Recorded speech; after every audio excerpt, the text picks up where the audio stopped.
I see you're fresh out of business school. What salary are you looking for? Somewhere in the neighborhood of 125,000 a year. That's dependent on the benefits package. Well, what would you say to a package of 5 weeks vacation, 14 paid holidays, full medical and dental, company matching retirement fund up to 50%, and how about a company lease car for up to 2 years? Let's just call it a red Corvette. Wow, are you kidding me?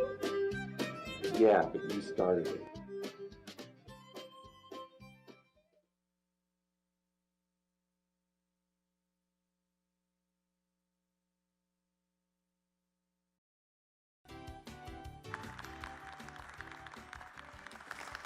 I'm excited. We're sort of on the downhill now as we're moving into session 11 out of our 12-week curriculum.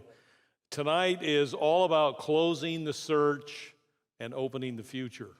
We're going to actually look at two different aspects of where we are in the process. We're going to talk about getting that job offer and how we deal with the job offer most effectively.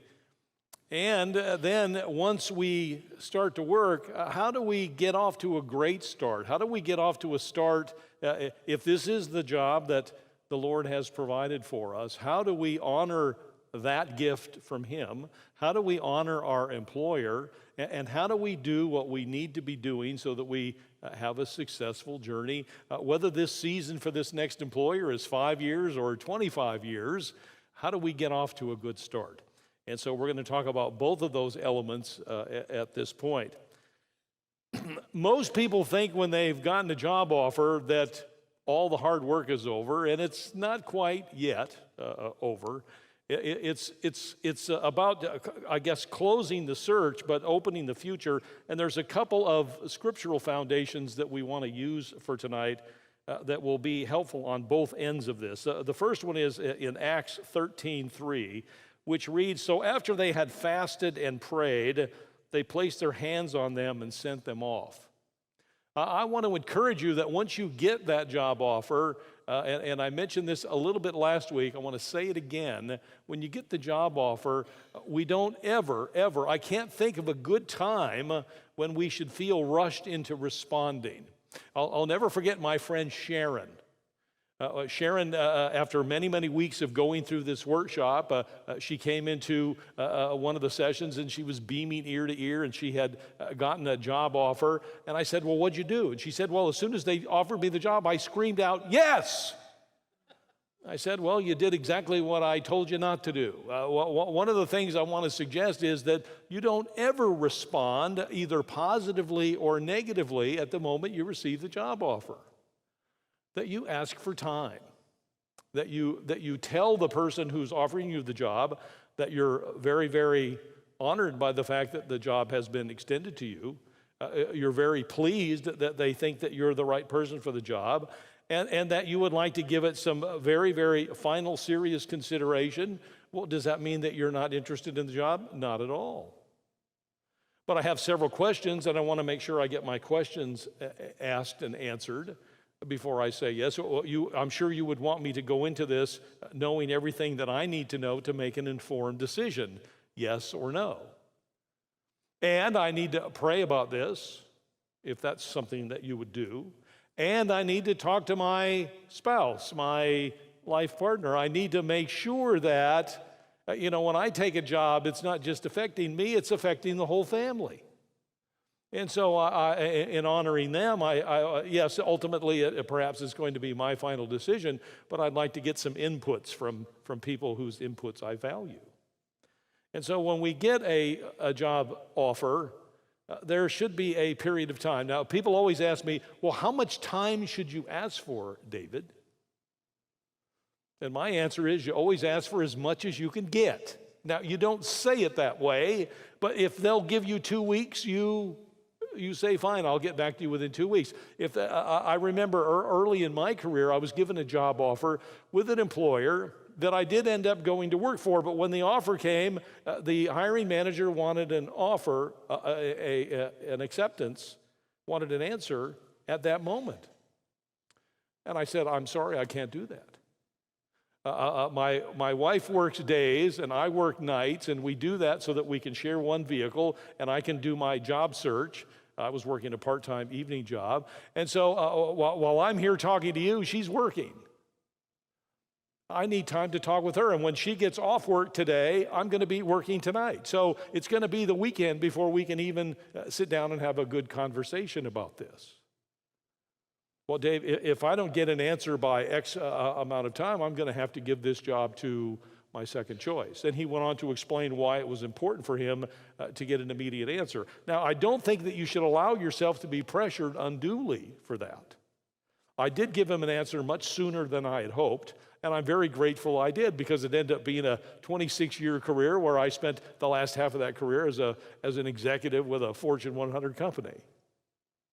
But I almost turned him down because I was being pressured to accept the job unduly fast. After they had fasted and prayed, they placed their hands on them and sent them off. And then over in Romans, in the New Testament, Romans 8:28, as we know that in all things God works for the good of those who love him, who have been called according to his purpose.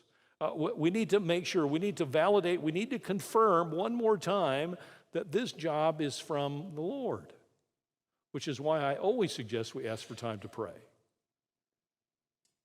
We ask for time to get advice of people whom we respect, because every job offer that comes is not a job that's coming from the Lord. It's not a job that God has necessarily ordained for you. Well, he wants us to be discerning in the process. So we'll use those two scriptures as our foundation this evening as we proceed. Now, when we receive these job offers, we put those in the context of, all right, we need some time to think about it. Oh, by the way, I forgot to mention something that I think is also material here. When you ask for time to think and pray about this, whether they give you 2 weeks or 2 days, you always give them an answer before the deadline.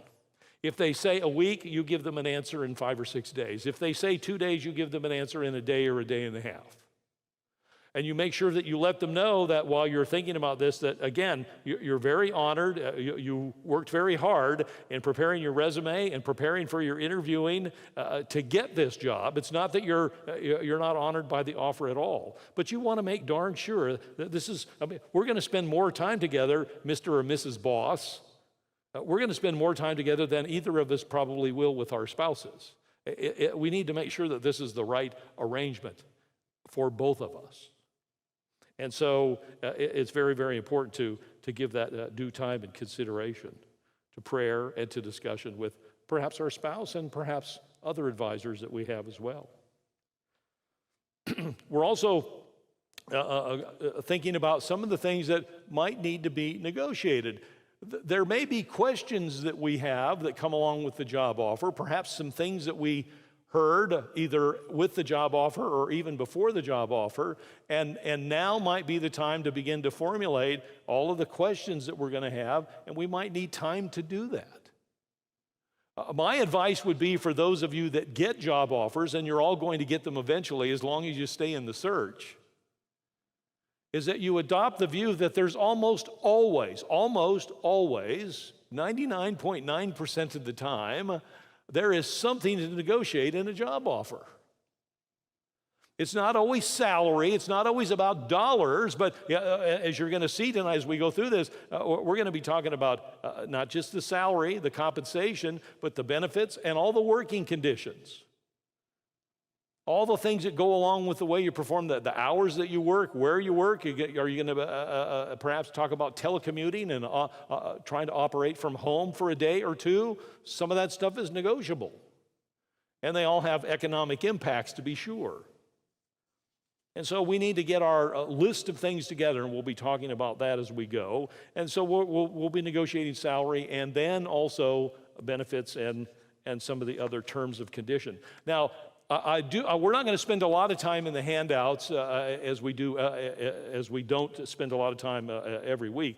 But hopefully you're going through all these attachments at the end of each session, because there's lots of learning that comes with them, and I only make reference to about half of them in the manual, even while I'm teaching. But I'd like to draw your attention and have you quickly turn a couple of pages to your right and go over to handout 11.1. The handouts are always after the slides in your manual and after the discussion questions, and handout 11.1 would be the first page after the discussion questions, and it's called the sample letter. It's the sample offer letter. And I want to talk about this letter just for a moment or two because I want to talk about offer letters and something that's generally misunderstood by many, many job seekers. You see, the reality is most employers do not give their offer in the form of a letter. You're not going to get an offer letter with most employment offers.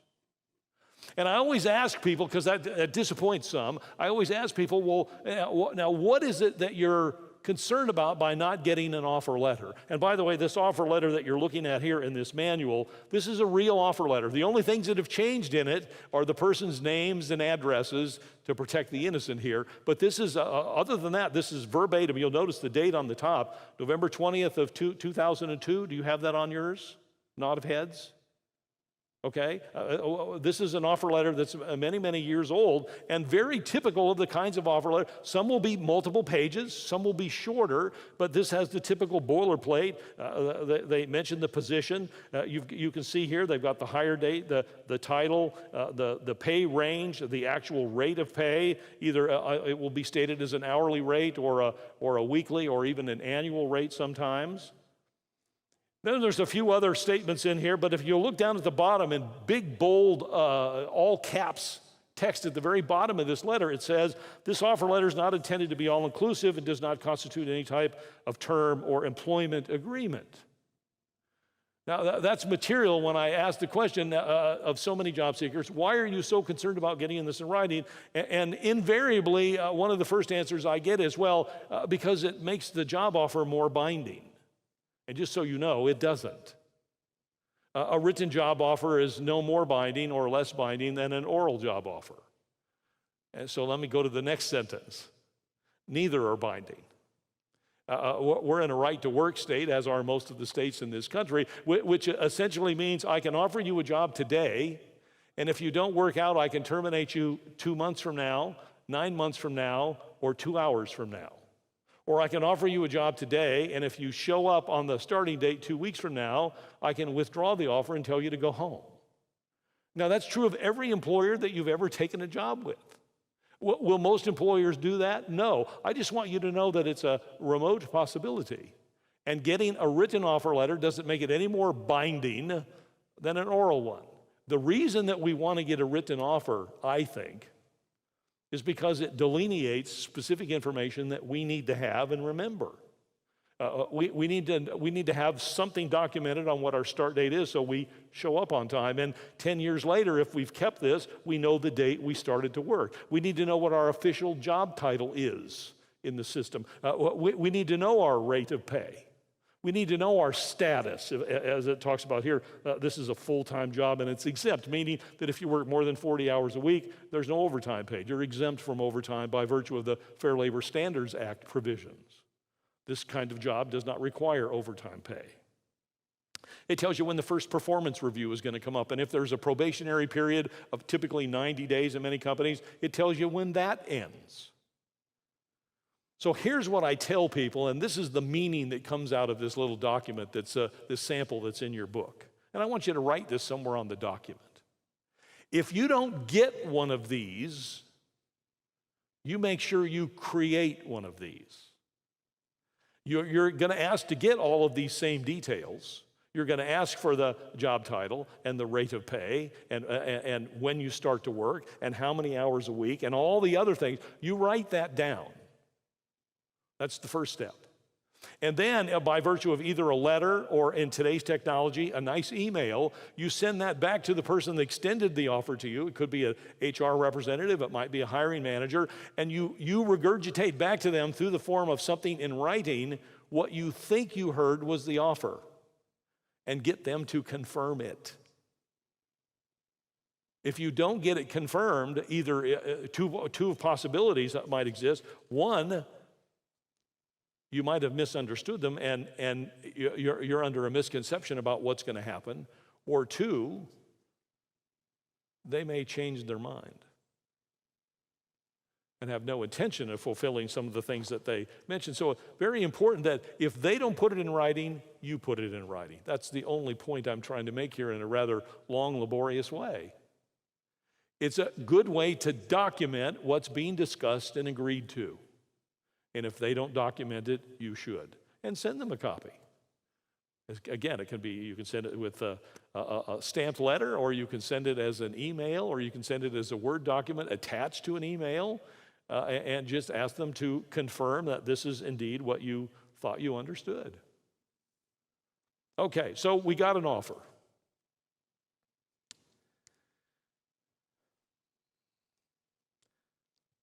I guess the next question after we get the offer, we think we like the offer, we've prayed about the offer, we've conferred with our trusted advisors about the offer. The next question then is, are we prepared to deal wisely with that offer as God would desire us to? When we prepare to consider an offer, we need to seek God's support and direction. Of course, we really need to put our worldly wealth in perspective. Yes, in today's world, in our society, in our economy, and has been going on for thousands of years since biblical times, there's a scripture that tells us that a workman is worthy of his hire, meaning that we get paid for what we do, most of us. It doesn't say that we're supposed to get paid a lot or a little. It just says we're supposed to be paid, and society has sort of generated the means and the manner in which we pay people for their jobs here, and in terms of the way our capitalistic society works. But no matter who's paying the bill, no matter who's paying the salary, no matter who's covering all the benefits, the thing we need to acknowledge is that everything we're getting from our employer is coming from the Lord. Every penny. It's coming from Him. And we need to acknowledge that. And are we prepared to acknowledge and honor that? I just love this Proverbs verse out of chapter 8. If we put our prosperity from God in the highest priority, then we'll stay on the right side of our thinking when we think about our worldly wealth, when we think about the dollars and cents part of our lives. If we trust the Lord to provide what we are to receive, and when we're to receive it, we'll be in a good, right relationship with our Lord. Oh, let me take a little depart here. This is an email that I received from a young lady named Marla some years back after she had gotten a job offer, and I'm going to read just the salient parts out of this. She says, "Dear Mr. Rawls, thought you would like to hear my experience with a job offer this week. Your suggestion sending an outline of the details of the compensation package worked. I did this with an employer because I didn't feel like the offer seemed right, and they did not give me an offer letter or want to share information that would help me make an informed decision. So I sent them an email with everything we discussed, and it saved me. In the interview, they said the job would be a non-exempt 40-hour-a-week job. But non-exempt meaning that if you worked more than 40, you would be paid overtime. They said that it would have relatively low base pay, but they talked about working overtime. And so in the opportunity for overtime, I could get my paycheck up. Then when I recapped what I heard them say, parts of the package changed. They said now the job was going to be exempt, meaning there would be no overtime pay. The base salary would still be low, and I would still be required to work a lot of overtime. If time was missed, on the other hand, I would be required to make it up. I did the interview on a Saturday late in the evening, and people were still working, so I feel sure it'd be one of those jobs where you never leave work. Thank you for all of your wonderful information, and you've given me the courage to really look before I choose the next rut or make a major jump. Your workshop is helping me stay focused on finding the right job and not just another paycheck." I think that's a good warning from Marla. And she's just one of dozens and dozens of people that have saved themselves from stepping off the edge into something that was far more dangerous than it might have appeared on the surface. So you received an offer. There's still a little bit of work to do. A lot of people will say to me, you know, I've never negotiated a job offer. I'm one of those kinds of jobs that really isn't negotiated. And see, I'm not aware of any jobs like that. Most people equate job offer negotiations with negotiating whether or not they're going to get a higher salary. That's just one of perhaps dozens and dozens of things that might be discussed. I want to draw your attention to a parable that's in the Bible out of Matthew. It's Matthew 20, verses 1 to 16. I want you to write this down, and I really would like you to read this. I have bumped into countless numbers of individuals over the years that needed to read this scripture before they came to work in my company or any company. And the parable is called the parable of the workers in the vineyard. The landowner offers some jobs to men. This is a vineyard owner, and he offers it's time apparently to do some work in the vineyard, and he offers some job to some men before sunup. The men were gathering around looking for day work, which was often the custom. And so the landowner hired these guys, and he said, now I'm going to pay you a denarius for the day, which was the standard day rate for pay back in that period of time. And then, according to the parable, about 3 hours later, he had some more guys wandering around. He needed some more work, so he put some more on the payroll and sent them out into the field. And about 3 hours later, he found some more, and he sent them out into the field. And so it went on several times during the course of the day. When evening time came, he had his foreman, instructed his foreman, you read the parable now, you'll see this. He had his foreman pay everybody that had worked for them in the day, and they always worked until sundown. They worked until it got dark, which was the typical work day then, particularly during harvest time. And he instructed the foreman to pay them in reverse order in which way they started to work. So the last ones hired were the first ones paid. That seemed odd to some. But what was really interesting is he told the foreman to pay them all, whether they had worked for 15 or 16 hours or they had worked for 3 hours. He said, I want you to pay them all a denarius for the day. Now, there is a point to this story. Many of those that had worked all day long were quite upset, and the landowner's response was, number one, it's my vineyard and my money, and I can pay anything I want to anybody I want to pay. But most importantly, number two, there's another verse in Scripture that says, let your yes be yes and your no be no. And every one of those guys at pre-dawn hours agreed to work all day for a denarius. And now they're grousing at the end of the day as if they hadn't been paid enough. Or they're jealous that somebody else had been paid more per hour. Now, to me, when I read this, and I've read this parable, I can't tell you how many times, it sounds to me like the typical American worker. And I'm not saying that to insult anybody. We've gotten rather selfish, and we think that we're all the right arbiters and judges on how fairness ought to be meted out when it comes to salary and hourly wages and pay. And this is what I used to tell employees when they would come into my office when I was serving as the VP of HR, and I would have employees come in and they would say things like, and this is just a typical story that represented dozens and dozens of people that I heard, and it might go something like this. David, I've been on the payroll for 6 months, and I just found out there's 2 people that got hired after I did work in my department, and they're making $4 an hour more than I am. And my first response would be, so? Is there some reason for you to believe that they're not worth more than 4? Oh, I do much more work than they do. Well, then I think you need to have a talk with your boss. My boss told me that I'm not worth $4 more. I'll go back to that statement that I mentioned just a few minutes ago. Let your yes be yes and your no be no. When you accept a job for a certain amount of pay, you've made a commitment not only to your employer, you've made a commitment to the Lord. The money's coming from Him.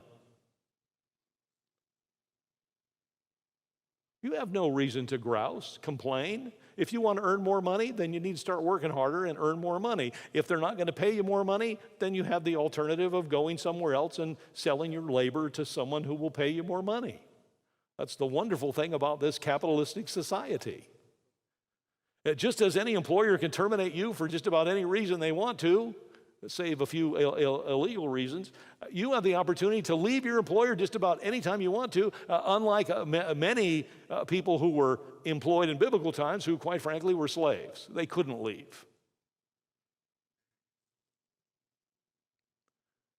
That's why it's so important that we deal with these job offers appropriately, because we need to live with the consequences of these job offers. And if we are going to be given a job offer that's low and we end up being underpaid, it's not the employer's fault. It's ours for saying yes. So don't say yes until you're ready to say yes to the salary and or all the other. Wouldn't it be terrible to get a job that paid a great salary? Somebody said, I've never made more than $40,000 a year, and somebody was getting ready to offer me $70,000 a year. I said, before you go jump on that with all the glee and energy and enthusiasm that you can, because it looks so appealing to you, find out what's required for the $70,000 a year. If they expect you to be there 7 days a week, they expect you to be on call 24/7, if they expect you to be gone away from home at least 6 months a year, if they expect this, if they expect you to violate your own convictions, if they expect you to violate the law, if they expect you to do this, that, and the other, all of a sudden 70 doesn't look so appealing anymore. When you find out what they're asking, there are some companies that pay top dollar because it's the only way they can get people to stay employed there. It's called money for grief. It's called money for pain. Don't think that all the great $70,000 jobs, way above the market price jobs, are all that great. They may be, but it doesn't necessarily mean they are. We need to know what's required for these jobs, and that's another reason we don't jump on every job offer the moment it comes off the lips of the person offering the job. Or we find ourselves jumping out of the fire out of the frying pan into the fire far too often. I mean, out of that parable of the workers in the vineyard, the first lesson is we need to decide now, not when the offer comes. We need to decide now. I can't tell you how many thousands of times I've said this to job seekers. You need to know now what you're willing to work for, given what you're asked to do. Now, there's going to be a range of what you're willing to work for, because there may be a range of what you're being asked to do. But you need to start determining that amount now. How do you do that? Start looking at salary survey information. It's out there on the internet. Many of us who were working decades ago, we didn't have the benefit of all that information that's available today. It was a lot of hard sweat work to find out that information. Now it's just a click of a mouse and you can learn all kinds of great stuff. The second is we need to understand the things that are negotiable and the best way to negotiate those things. And that's what we're going to spend the next few minutes on. So let's talk about negotiations. We need to recognize that there's several things that are important tenets to good negotiations, particularly job offer negotiations. But I want us to get one more biblical foundation in here, and this is not in the slide. You're going to need to write this down. This is Isaiah chapter 1, verse 18. This is some of the greatest advice I can give you, whether you're negotiating a job offer, you're negotiating something with your kids, or you're negotiating something with your spouse, or you're negotiating a major disagreement with a neighbor. This scripture is very, very helpful. It always has been to me. It reads simply, "Come now, let us reason together." That's what good negotiations is. It's not win-lose. Most of us are used to the kind of negotiations that are sort of the classic negotiations of the used car dealer trying to slam you into a car and get you to overpay for it. And most Americans hate going to buy an automobile because of that classic view of buying a car and having to negotiate the price versus the value of the vehicle. And we always feel like we're up against people that we're outgunned in terms of experience and knowledge. And in many cases, we are. I love Isaiah. It's just about exploring alternatives. If you look at negotiations at exploring alternatives, or to say this another way, and I'll say it a couple of times during this discussion, this is all about whenever you seek something from someone, see if there's something that you can give back in return.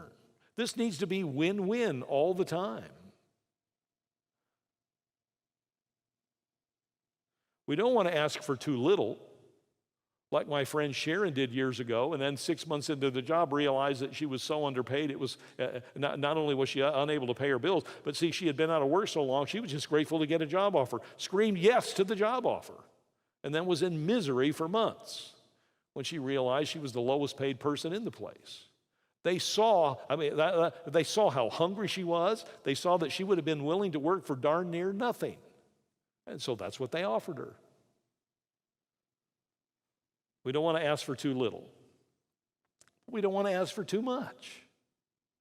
There's examples out there, we read about them every year in the paper where somebody is so highly paid, the first bump that comes along, the organization says, they're out. When things get tight, who do we remove from the payroll? The people that are costing us the most amount of money. I can give you whole professions. Back at a time when there was a tremendous professional shortage of IT professionals back in the late 80s. IT people were jumping ship and moving from employer to employer. I don't mean to step on any toes here if you were part of this vast migration. They were stepping up. They were getting 30-40% pay increases a year by changing employers until the bottom fell out of the IT market. And then a lot of them were on the street for years. And so one of the truisms that I live with continually is, would I rather make $150,000 a year for 1 year or $80,000 a year for 20 years? And the answer is the second of those two. Now, seldom are the choices that clear and that distant, but the principle is there. All right, let's deal with some of these basic negotiation facts that we want to make sure we cover. There are always going to be items on your list of things that you'd like in your employment that you can get. All you have to do is ask. If you don't ask, you might not get them. And there's always going to be things perhaps that you would like to have that you won't get even if you do ask. But it shouldn't preclude you from asking. You might not get them now, but your employer might give them to you in 6 or 12 or 18 months. Your employer needs to know what's important to you, just like you need to know what's important to your employer. Secondly, your negotiations started a long time before the job offer, and this is a very, very valuable piece of information for those of you who might be fairly new in your job search, and job offers might be perhaps weeks or months away yet. You see, when you get in that first interview, and the example I always like to use is the interviewer says, Mark, I see that you've had this kind of job and that kind of job. Now, in our company, we've got overtime that we have to work. What's your position? Are you able to work overtime? And see, Mark's been out of work for months. He can't wait to say, oh boy, I'm so enthusiastic. Boy, can I work overtime? Yes, I'm happy to work overtime. He's wanting to be very pleasing. But and 2 months may go by, and Mark may get a job offer, and 6 weeks into the job, all of a sudden, overtime's coming at Mark more than he wants to swallow. It's every Saturday, every other Sunday, 2 or 3 weeknights till 8, 9 o'clock at night. And he says, stop. I can't work this kind of overtime. And the employer says, hey, there's a note right here when you interviewed with so-and-so, she asked you about overtime, and you said you could work any amount of overtime that was necessary. Your negotiations start the minute you make contact with that employer. Start making commitments to what you can and cannot, what you will and will not do. You just need to be aware of that before you start committing to things in your exuberance and enthusiasm. because they're going to write it down and remember it. And when they ask a question about overtime, they're asking it because it's important to them. They're not just throwing out questions just to have something to talk about. So we need to be thinking about what our position is on overtime, other working conditions, and the like. As I already mentioned, the third bullet here is we want to always avoid the win-lose. It doesn't do us any good to hold them hostage to get a little bit higher this or a little bit more of that, because if the economy or if the winds change, you could find yourself the first one cut loose. It doesn't do any good to win the battle if you lose the war, in other words. And the way you win the battle is to make it win-win for both you and your employer, both you and your spouse, both you and your neighbor. And then fourthly, we need to be very deliberate, very purposeful in terms of what it is we're trying to get or give in our negotiations. Another way to say that is we need to know in advance. We need to have this stuff written down. We need to have a list of things that are important to us. And if you haven't created that, so you don't leave it to perhaps a sketchy memory, which might be weeks or months from now, I would start writing down those things that are important to you in any job. I'd get a list of those things. These are the things you'd like to have, and these are the things that must be available. Well, one of the things, for example, I'll just give you one that was important to me when I went to work and I learned this early in my career at Disney. I always wanted to have the opportunity to get training at the expense of my employer. I always wanted to be able to go to seminars and workshops.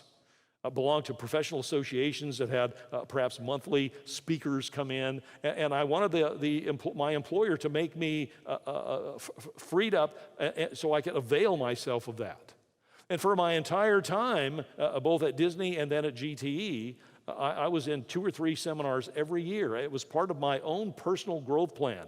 And now I found an employer that liked that. I found an employer that endorsed that. But every employer doesn't. And I wouldn't have gone to work for an employer who didn't, regardless of the pay, the position, the short drive to work. So some of the other free cupcakes on Tuesdays or whatever else they might have thrown in to, no pun intended, sweeten the package. That training thing was on my list of that's a must-have thing. And I found it to be an invaluable thing for my career. So we want to be purposeful. And then lastly, and I'm going to say this 3 or 4 different ways over the course of this session, I want this to sink in. This may be the most important principle that I'm teaching in this session. You always have to put compensation in the context of the whole offer. And I'm going to say this different ways so it sinks in. Because some of you aren't going to get it after the first 2 or 3 times I say it. You're going to hear the words, but it's not going to get in. Let me give you first one explanation of this. I've already said it once, by the way. This is number 2. You never say yes or no to a job offer. You need to write this down, circle it, highlight it with a yellow highlighter when you get home, make yourself a sign, print it, and hang it on your wall. That's how important this principle is. You never say yes or no to a job offer until you have all the details understood. All. Not some, not the most important, all. You never say yes to a half a job offer, a quarter of a job offer, or a third of a job offer, or 75% of a job offer. If you do, it's to your own detriment. You can't say yes to the compensation and say, now let's talk about some of those benefits. You've already lost all your negotiation leverage as soon as you accepted the compensation. You can't accept a job offer in pieces. You don't have any negotiations left. The only negotiation leverage that you have, and I say this in the most positive way I can, the leverage that you have is you haven't said yes to the job yet. If they don't hear everything that's important to you, if they've already got your concurrence that you're going to start to work for $12 an hour, the other stuff can go right by them now. They've already heard, yes, you're coming to work for $12 an hour, and some employers aren't going to give a rip what else is important to you. Because they've already got you committed, emotionally and otherwise. So we always need to put compensation in the context of the example I used. Is $70,000 worth having to be available 24/7, never being able to be home with your family, having to respond to work needs at 10 o'clock on a Saturday night, having to go in and cover for somebody's shift who's sick on Sunday evening because you've got a 24, I mean, I've worked in a manufacturing environment where people work 24/7. And if somebody couldn't be there, then somebody else had to cover for them. That needs to be understood and committed to along with everything else. Here's another testimonial I got from a young lady by the name of Odalisa. She writes, "Hi, I read your book 2 times. I love the way she said this, so beautifully simple. 3 months ago, I got laid off from my job. In my first interview, I read all the instructions that your book has, and then on the second and third interview, I did the same. I followed all the instructions. I followed the procedure for the job offer. I was able to get $4,000 more than what they were offering me initially. I'm so grateful. Your book was a blessing to me. Thanks for writing the book. Now I have a job, and a good job. I feel peace that it is the job God wants for me. God bless Odalisa." You just need to follow some pretty simple. This is not complex. It's not rocket science. This is not being the most outgoing personality. Shy people can negotiate. This is not about your thinking whether or not you're worthy. You're worthy.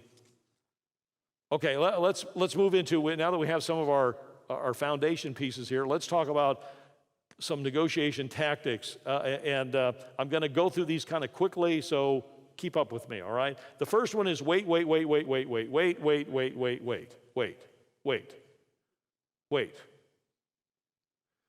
I needed a bigger slide just to put all the weights on there. Wait. You don't want to talk about money and the financial parts of a job too soon. And oftentimes employers want to talk about it right up front. Matter of fact, as you know, some of them will ask you for your salary history, or I was talking with someone a few days ago, they wanted to know salary expectations as you sent in the resume. Now, I'm not telling you that you don't ever send in your salary expectations or you don't ever send in your salary history, but if you do, you've lost all negotiation leverage later. I'm not saying you shouldn't send it in. I'll tell you what I do. I never give anybody my salary history, and I only give in the broadest terms my expectations before I've met an employer face to face. So these online applications and resume submission instructions, where most of the time they're asking for salary and for salary for one reason only: to eliminate people. If you're not in their ballpark, you're out. They don't ask for salary to include you. They ask for salary to exclude people. They've got 80 people that are going to send in resumes, and we're going to toss out all those people that are outside of our little range of considered income. So you want to wait. Well, why do you wait? Let's say you're in an interview and they ask about salary. I think I've got an example of that right in here, if I can find it, from my friend John. No, I don't have it in here. My friend John Robinson talked about this in a testimonial that he wrote. Every time they asked him about salary, he asked to defer the discussion. Early in the interview, they said, what is your salary expectation? He said, I want you to know that it's fairly broad at this point. He said, it's probably a little too early to talk about compensation. And what I made in my last job is even irrelevant, because I don't know if your job requires somebody to do more than what I was doing in my last job or less. If your job requires more than what I was having to do, then I would expect higher income. If your job is asking me to do less than what I did in my last job, I might be willing to take less income if the job were appealing to me. But until you know more about me and what I can do, and I know more about what this job requires, what I made or what I'm hoping to make is almost a moot point at this time. And there's a lot of truth to that. And I would try and defer the discussion to income to the extent that you're comfortable deferring it, knowing that the longer you can defer it, the best time. Every negotiation expert will say the same thing. Some of us will be better at this than others, but here's the principle. The longer you can wait to talk about your money expectations, the better off you're likely to be. When are you going to be worth the most to the employer that you're talking to? At the point when, not when you're one of 400 people who have sent in resumes, not when you're one of 80 people that might have been screened on the phone, not when you're one of 18 people that might have been brought in for face-to-face interviews, not when you're one of 7 people that might have come in as a semifinalist to talk to the hiring manager's boss, not when you're one of 3 finalists who's going through several other intimate steps now in the process, but when you're the one selected, that's when the employer loves you the most. You'll never be more valuable to that employer than at that moment. Because when you're one of 80, there's 80 other people as valuable as you are, or 79. When you're one of 3, if you're out of the ballpark on pay, there's 2 other people that have already been deemed to be acceptable. We're just trying to find the best one. When we get down to 3, they're all 3 hireable. I want to find the best fit, the best cultural fit, the best communication fit, and in some cases, it even comes down to economics. When I'm looking for a lawn man to cover my lawn, and I had lost my last lawn man, landscape person, and I'm talking to 2 or 3 landscapers, I've already pretty much decided I like all 3 of the jobs that they do. Some of the decision is one guy wants to charge X dollars, somebody else charges X plus, somebody else charges X plus plus. If I can't work with getting either of these others, if I deem them all to be relatively the same in terms of what they can provide me, then I'm going to opt for the one who provides the best for me at the least price, and so would you. And employers are making these same kinds of decisions because it's the American way. As employees, we try and get as much as we can get for the value that we provide, and as employers, we try and we want to compensate you enough to keep you, and not so much that we can't afford you. When the air traffic controllers decided they were going to be worth more than what the United States government wanted to pay them, and some of you may have had relatives that were in that situation back in the 1980s during the Ronald Reagan administration, Ronald said, I can't afford what you guys want, you're all fired. We'll hire people that are willing to work and do this same job, same quality job that you're doing for a lot less money. An entire industry did this not many years before that, the United States steel industry, when the steel workers said, you know, we're worth $85 an hour. I don't remember what the number was, but back in 1978, it was a ridiculous number. The economy's saying all the opposite. And so United States Steel and everybody else, you know where they sent the steel industry? It all now resides in the wonderful nation of Japan. We don't have a steel industry in this country anymore. We can't afford to have a steel industry in this country anymore. So we have to be careful that we're not asking for too little. We also have to be careful that we're not asking for too much. The next bullet up here is we always want to confirm intentions. If you think during a conversation with an employer that you're getting a job offer, ask, are you offering me a job? If they start talking like, you know, if we could have you coming in here and you could start in a couple of weeks and we could get this thing rolling and this project underway, and if it's starting to sound like, then I would ask, is this a job offer? Are we? I mean, I've got questions now. If you think you're hearing a job offer, if it sounds like, looks like a job offer, then ask. How serious are they? Have you just become, even in the midst of an interview sometimes, you become the employer's candidate of choice? You need to know that. That's a good time to whip out your questions that you've already got written down on this subject so you can start asking them. Because if they say, do you have any, yes, I think it is. If this is the kind of place for you, do you have any questions for me regarding the job? You better have them written down and ready. You may not ask them in the first 2-3 interviews that you go there, but you ought to have them with you every time. You don't know when the job offer is going to come. You don't ask for a week to go back and think of the questions that you need to ask.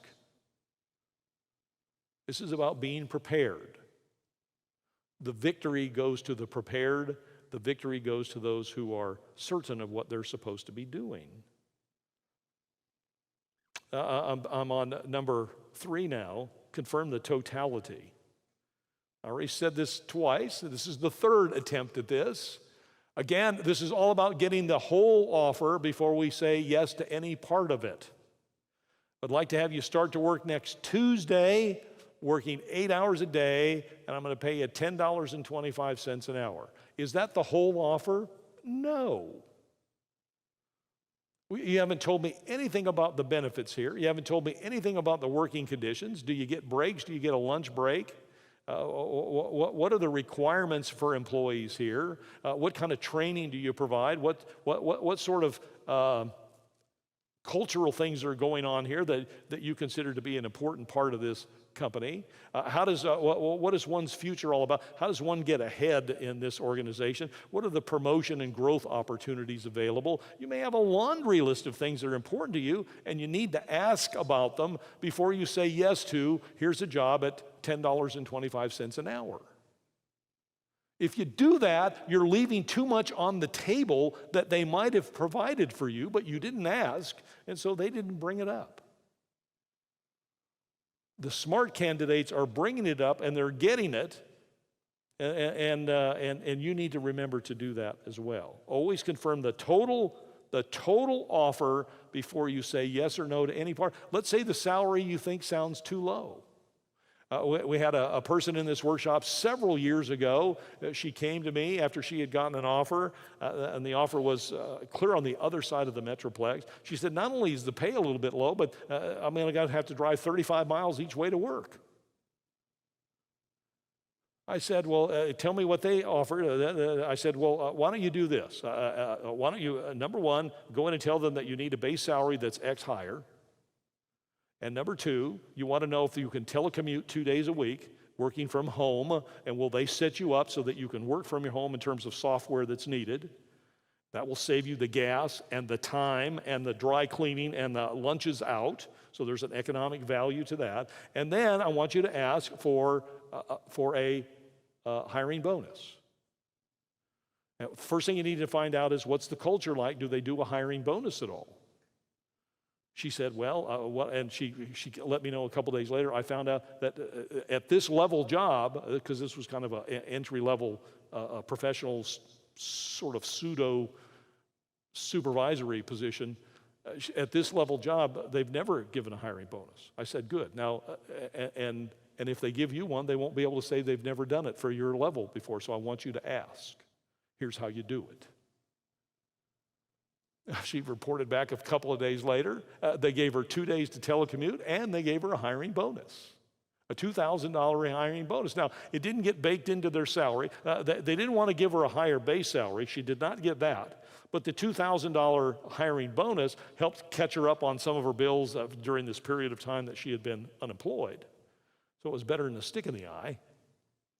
And then getting the telecommute saved her some money going. So I said, now, is there anything else that we need to think about? You haven't said yes to the job? No.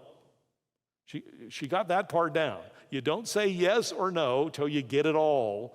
I don't mean get it all, until you understand everything that comes with what you do know, which is typically the starting date and the salary. So confirm the totality. Number 4, I already mentioned this once. I'll just say it quickly. Always ask for time to ponder the offer. Never say yes when you get it. I can't think, you guys may end up in a circumstance like this. I can't think of a time. If they insist, I'm making you an offer right now, if you can, in spite of the fact you want to go pray, in spite of the fact you want to talk to your spouse, if you can't give me a yes or no right now, I'm giving the job to someone else. You have to ask yourself this question very quickly. If they treat me like this, wanting to hire me, how are they going to treat me once I become an employee? And do you want to work in that environment? Just ask yourself the question, and if that doesn't bother you, then have fun. Next, you always want to go into these armed with what the salary survey information says. You want to know what people are making, like the workers in the vineyard. You want to know what the appropriate salary would be for people doing the job that you're interviewing to do. And there's 2 different salary numbers that you need to be thinking about. What do they pay inside of the company? And there's oftentimes a range, a minimum and a maximum of a salary range.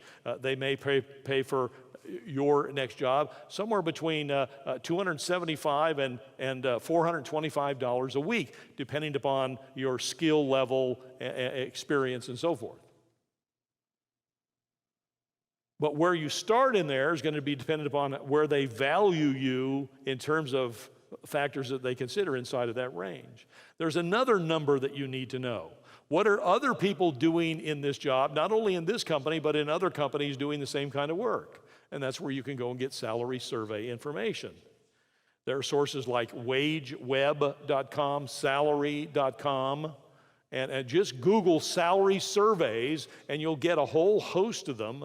And what you need to do is, when you get into salary surveys, you put in job titles, generic job titles, and you'll find salary information on many jobs, not on all, but on particularly jobs that are very, very common.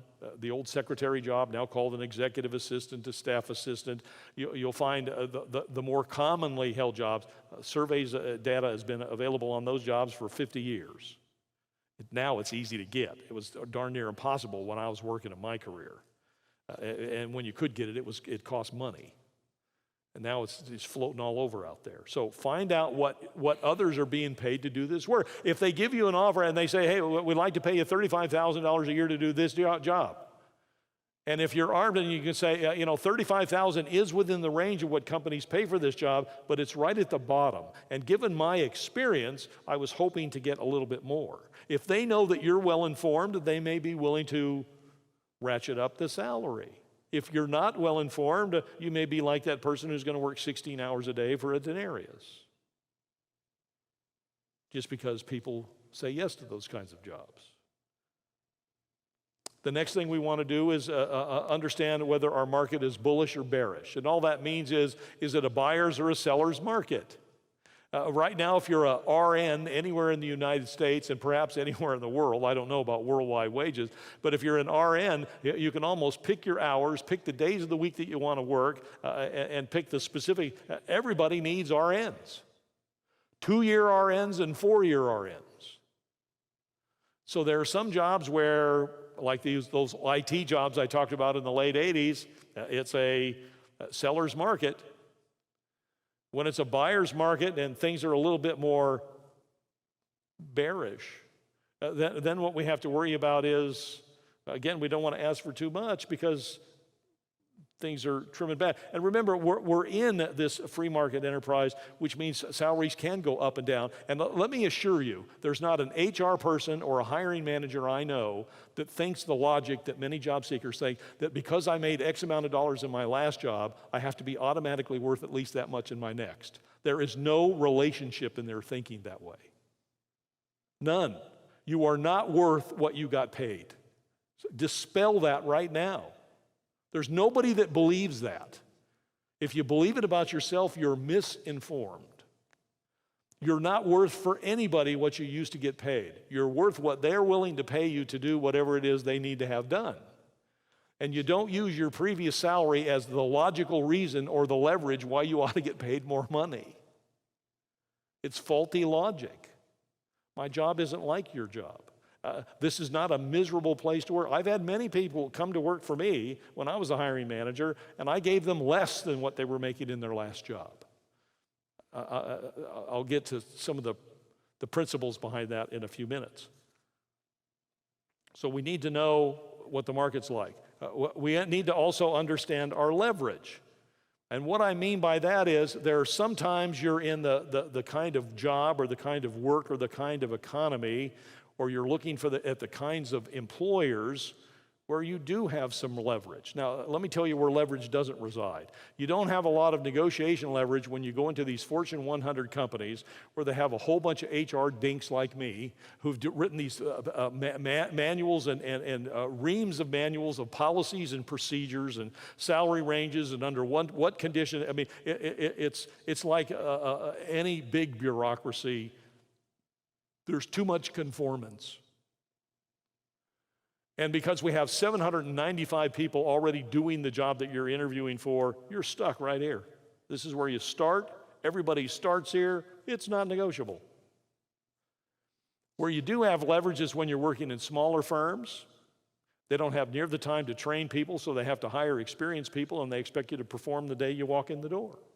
They don't hire and train people into jobs because they have far fewer people doing them. So it's the smaller firms, the less bureaucratic firms, the firms, and you always have more leverage when you're talking directly to the hiring manager than you do with one of these HR dinks who tries to fit everybody into the same form.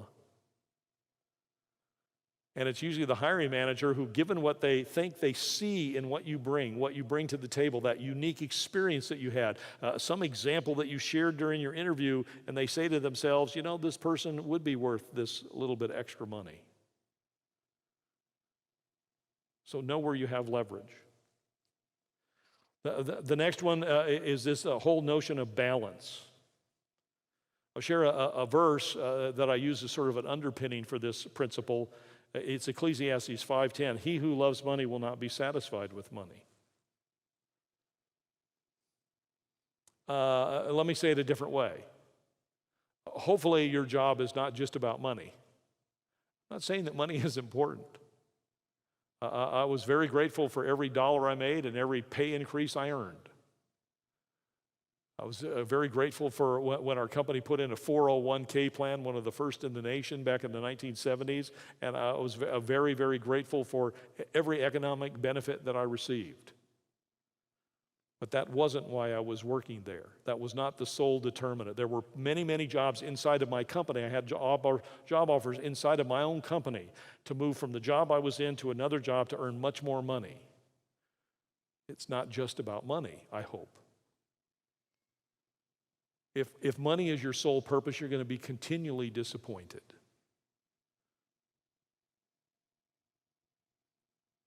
Balance. Need with greed. Long term with short term.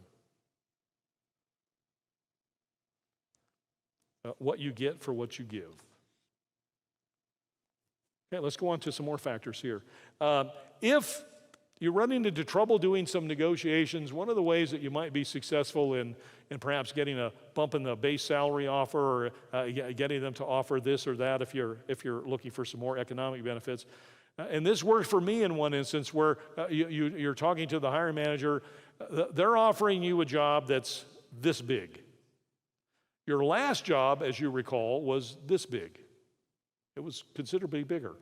This job is a little narrower. This company is organized differently. People are a little bit more specialized. They don't have quite the generalist breadth in their work. So this job is a little bit narrow. It needs every bit of degree of your skill.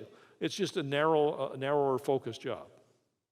If you can get the boss to consider expanding the job, as I was able to do in one case, not only was I the VP of Human Resources, but I became the VP of Human Resources and Administration. So I had all the typical HR stuff, benefits and staffing, management training, employee relations, and all that stuff. But then I picked up some of the administrative stuff. I had administrative services, I had land, buildings, and leases. It was called the cash and trash job. When somebody put the toilet paper in the men's room rolling off the wrong way, it was rolling off the bottom instead of off the top, they'd call me because I was the VP of Human Resources and Administration. That meant toilet paper. If somebody was too cold in the building and the AC needed to be turned down, they call me. Hence the name for the job, the VP of Cash and Trash, because you had a lot of this trash responsibility stuff. But in expanding the job, now I ended up taking a job that virtually doubled. My boss said, yes, I'm going to double your responsibility, I'm going to double your budget, and I'm going to triple your headaches. And by the way, I'm only able to bump your salary up about 30%. Now, I believe that to be a win-win. It was giving me exposure to an area that I'd never had exposure to. I was learning things I didn't, now I know how to put the toilet paper rolls on the right way the first time. Learn all that good stuff. How to regulate AC. Being facetious, of course. But the salary bump was huge. There's no way I would have gotten a salary bump like that any other way except through expanding the job. And I've seen people do this in terms of brand new job offers as well. The second one on this slide, number 10, a prolonged use of silence is a great negotiation tactic. My friend John explained this best, I think, one time when he said, when you get a job offer or some segment of an offer, and you know it's not exactly like you'd like it to be, don't say a word. He said, my advice to you when you're talking face to face with someone and they give you an offer, let your eyes glance up to the far corner of the room. No positive or negative expression. You are expressionless. And of course, you wouldn't be talking. In total silence, you look at the corner of the room, and he said, you count to 10 as slow as you can. And there are times when the person who just offered something realize that, or believe that there's something not quite right about what they just offered, and they will counter their own offer without you saying anything. Give them a chance to do that. Silence works. It's a great negotiation tactic. Men, your wives learned that a long time ago. The next one, request an early review. My friend Jim did this. He's my friend now, but I remember interviewing Jim years and years ago. I was backfilling him in a job when I became the VP of HR. I had to fill myself in the director's position that I had just vacated. And I interviewed Jim, and one of the things that, as I mentioned, I hired Jim to work for me, and the job offer I gave him was a significant decrease from the job that he had previously held with his previous employer. What Jim didn't understand was our benefit plan was much richer. Our benefits at the time were worth almost 40 cents on the dollar. So for what I was able to pay him, his benefits were worth another 40% in real money, just because of the level of benefits, having both a non-contributory pension plan and a 401k plan. And I mean, it was just rich, both in short-term and long-term benefits. But Jim was smart. He was really concerned about taking a pay cut because it was obviously going to impact his take-home pay immediately. And so he said this. He said, David, he said, would you be well? I know that, and he had learned enough to realize that we had for management people, we had an annual review, in which case at the annual anniversary of your stepping into that job, 12 months after you assumed a job, your performance was evaluated, and then you may or may not receive a pay increase based upon your performance contribution.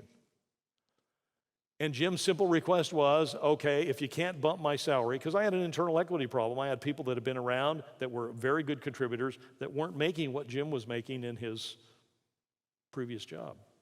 Not by a lot, but enough to make a difference for him and me.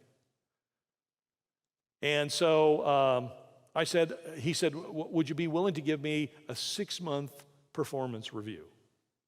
I said, good. I said, but I want to make sure we're communicating because being in HR, Jim, you know what I'm talking about. I've heard people use these terms like performance reviews, and what they really mean is when they say performance review, getting a salary increase. And the two terms are not synonymous to me at all. If you're asking me, would I be willing to evaluate your performance, and if I perceive or presume to think that you were worth far more than what I'm paying you, would I then be willing to consider perhaps bumping your salary? The answer is I'm willing to perhaps consider it.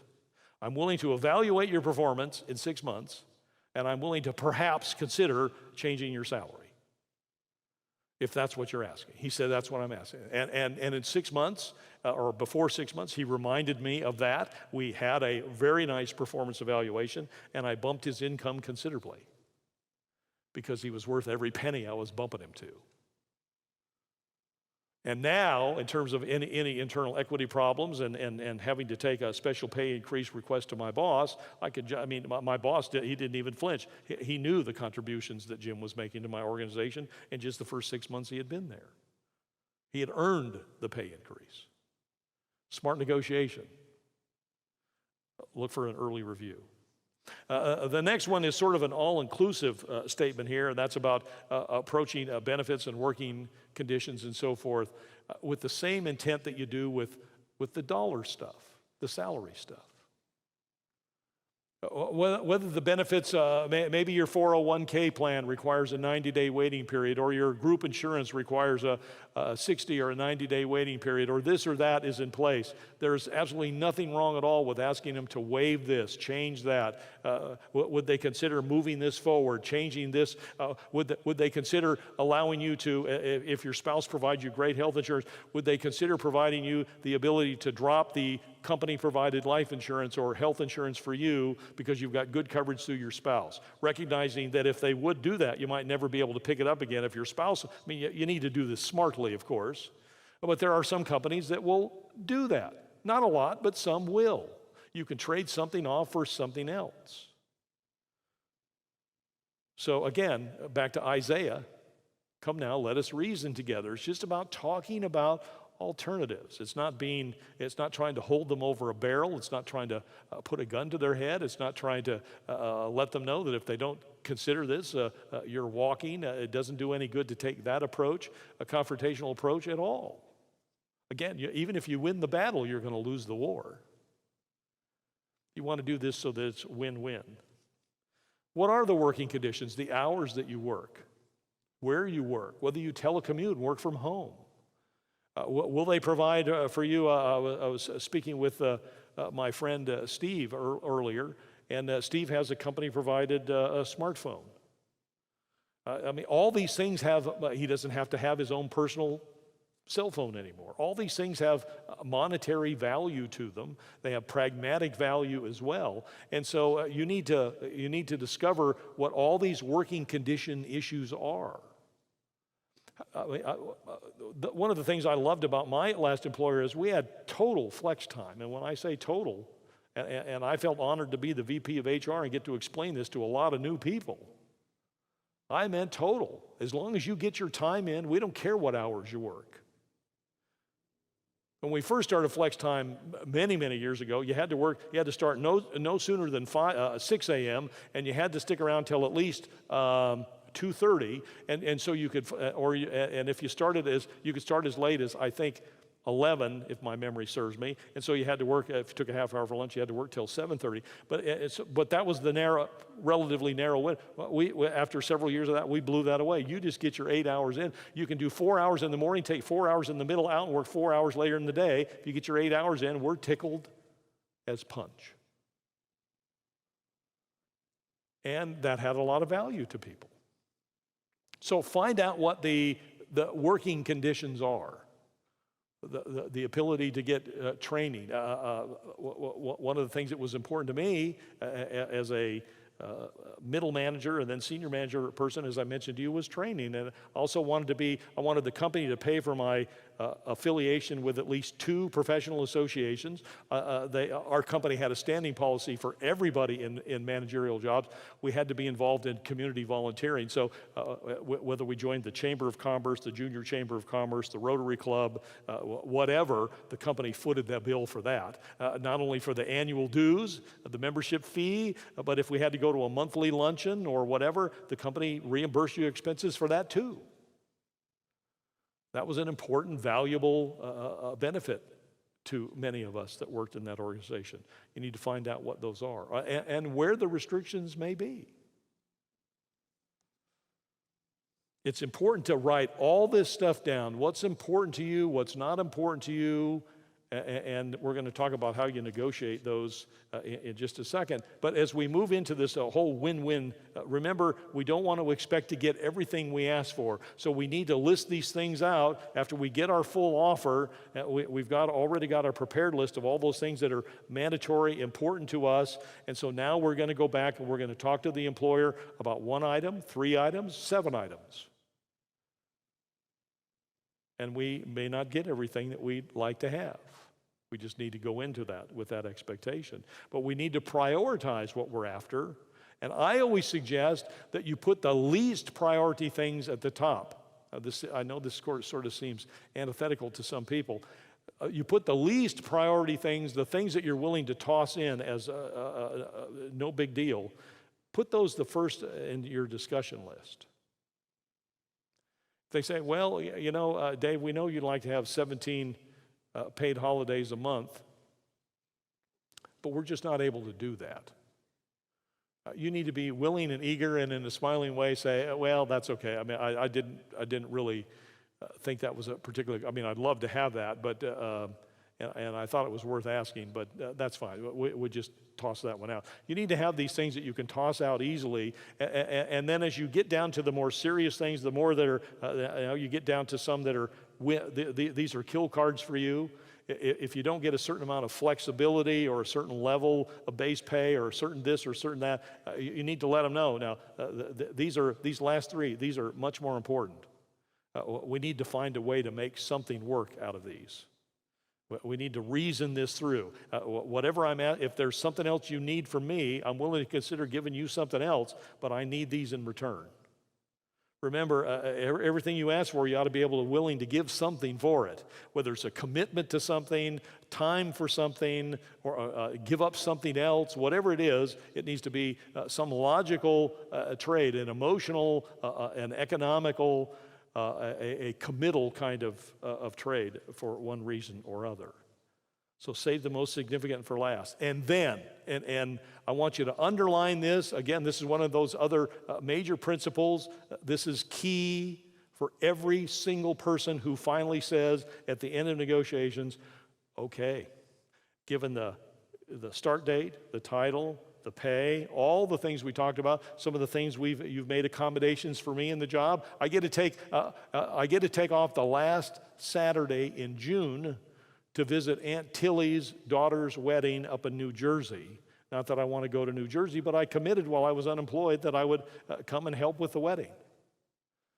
By the way, and I usually use this example, I may have forgotten to use it tonight, so I'm going to say it right now.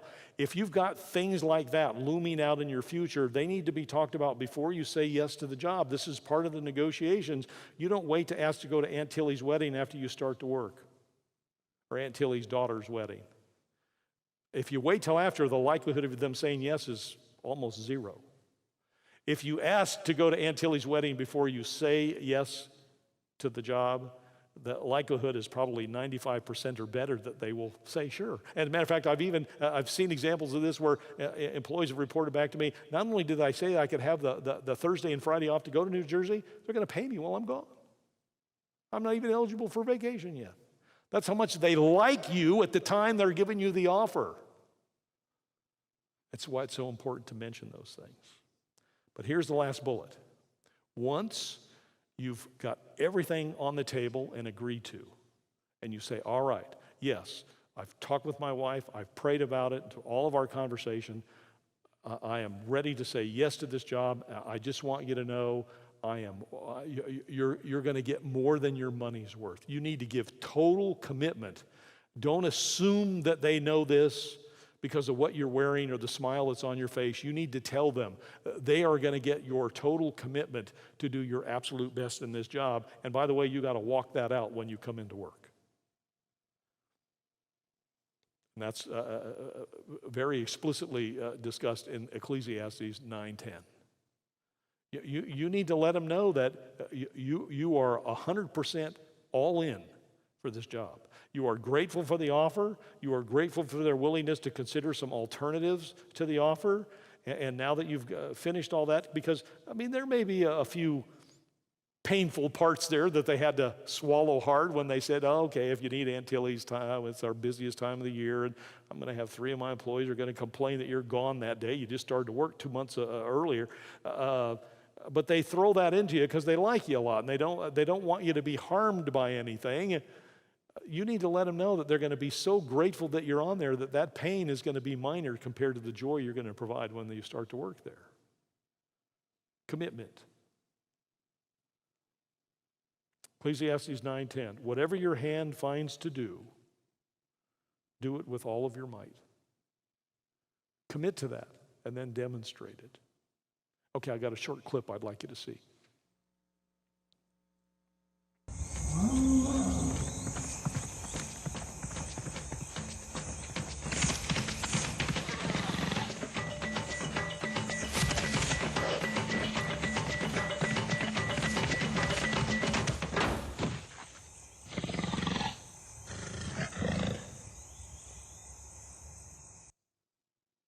I love that video clip. I've been using it for years. It's kind of a throwback to my, it gives me fond memories of my time working on the Jungle Cruise at Disneyland. But one of the other reasons I like that clip is there are a lot of job seekers that think that's the way they're going to get their job. They're just like the lions, they're hungry, sitting around in the shade under the tree, and lunch is going to be delivered. Your job is not going to come to you quite that easily in most cases. So I just wanted you to have sort of a graphic remembrance of that.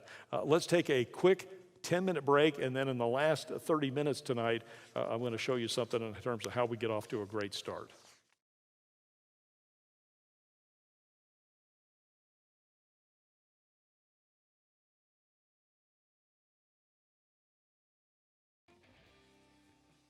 Okay, so you've gotten a new job. Share this little story with you about starting off your new job well. Sometimes when your pride is shot and you've tried everything, there's just nothing beneath you that you might be willing to do. Finding himself desperately in need of a job, a man went to the city zoo hoping to get a job feeding or cleaning up after the animals. Although no such opportunity was available, the zoo manager, seeing the size and strength of the applicant, suddenly got an idea. He said, there's a few creatures in our zoo that attract attention like a gorilla. Unfortunately, ours died yesterday. If we got you a special fur suit, would you be willing to imitate him until we can replace him? The hungry man agreed to try. He was quite successful as he beat his chest, bellowed, shook the bars of the cage. Much to the amusement of the visitors, they said they had never seen a gorilla with such intelligence. The hungry man was doing a pretty good job. One day, while swinging on his trapeze, he accidentally lost his grip and landed in the lion's cage. The huge beast gave a ferocious roar. Backing away, the imposter realized he couldn't possibly cry out for assistance without revealing that he was a fake. He retreated, hoping to crawl back over the fence into his own cage. The lion, however, followed him. Finally, in desperation, the imitation gorilla yelled, "Help!" Immediately, the lion said in an undertone, "Shut up, stupid, you'll get us both fired." We need to know what we're getting into no matter what job we take. Once we take a job, I just love this little prayer on a more serious note. I call this the prayer before starting work. My Heavenly Father, as I enter this workplace, I bring your presence with me. I speak your peace, your grace, your mercy, and your perfect order into this office. I acknowledge your power over all that will be spoken, thought, decided, and done within these walls. Lord, I thank you for the gifts with which you have blessed me, and I commit to using them responsibly in your honor. Give me a fresh supply of strength to do my job, anoint my projects, ideas, and my energy, so that even my smallest accomplishment may bring you glory. Lord, when I am confused, guide me. When I'm weary, energize me. When I'm burned out, infuse me with the light of the Holy Spirit. May the work that I do and the way that I do it bring forth joy and a smile to all that I come in contact with today. And Lord, when I leave this place, give me traveling mercy. Bless my family and home to be in order as I left it. Lord, I thank you for everything you've done, everything you're doing, and everything you're going to do. In the name of Jesus, I pray with much love and thanksgiving. Amen. What a great way to start a job, with gratitude, knowing where the job comes from. Well, now we want to talk about, you've got the job. How do we get off to a good start? I mentioned this at the beginning of the session. And I'm going to share something with you that I can pretty much guarantee you've never seen before. This is an idea that came to me many, many years ago. You see, my father, who just passed a few years ago, my father spent his entire career from the time that he was 19, never went to college, and until the time that he passed away just a few years ago, well into his 70s. What my father did as a lifetime career was he was in the sewing machine and vacuum cleaner business at the retail level. He sold and he repaired sewing machines and vacuums 6 days a week for over 50 years. It was amazing to me. And I would oftentimes go and take him to lunch as I grew into an adult and wanted to spend time with Dad. He was always working when we were growing up. He was always working after we were grown up. Always trying to make ends meet. Loved his work, loved doing it. Even after he sold his business, he went back to work for the guy he sold it to 3 days a week because he just loved doing it. He worked the day he passed away. But many, many years ago, I noticed when I went to pick him up, he was busy with a customer, and as I was watching him demonstrate a sewing machine, and he could sew better than even my mother, who had had a sewing machine her entire life. He was he just could do wonders with a sewing machine. And that's pretty much a lost art today, I guess, in most parts of the country. But I marveled as I watched him one day. He was doing some sewing, some demonstration, and something occurred to me shortly thereafter, and I've been sharing it since, and it's all about career success. See, I've been studying careers and career success for almost 50 years now myself. And I'm going to talk about this as a system of sorts. I want to talk about a career success system that I call the solar system. Now, it's not solar system like our solar system with our sun and our 8 or 9 or 10 planets, however many we have this year, and all the moons that may orbit those. But it's a solar system, S-E-W-L-O-R-E. It's a solar system going back to some of the things I learned from my father and others who had successful careers. And so I'm going to talk about this using a sewing metaphor, and I'm going to use this dress shirt here as we put this dress shirt back together. All the parts of this dress shirt represent your career success system. You see, having a successful career is not just one thing. It's not just, well, you'll be successful if you work hard. Or you'll be successful if you make good decisions. Those are important, but they're only small little parts of a much bigger system. And I'd like you to look at career success systematically. Really, this is kind of a precursor to the seminar that I do, be coming up in a few weeks, as a matter of fact, called Creating a Unique Life. It's a seminar that I've been doing for decades. I've done it all over the world, all across the continent of Australia, all over North America, and in several countries in Europe. I've done it for professional associations, companies, college and university groups, and public seminars as well. At one time, it was a day-and-a-half seminar, became a day seminar. Now I've got it pruned down. It's just a half-day seminar, and it's all about career success and how to survive in the society that we have today. And I have someone who's going to help me demonstrate this solar system and our dress shirt metaphor. Steve Rose, come in here if you would. Steve has been helping me with this for many, many years.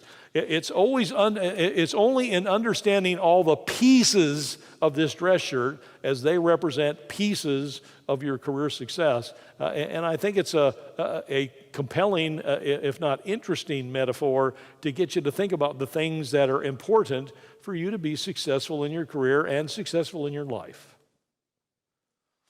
And so we're going to start with, and each one of these shirt parts, as I mentioned, has a different place. We're going to start with the front and right, left, the front right and front left panels of the shirt.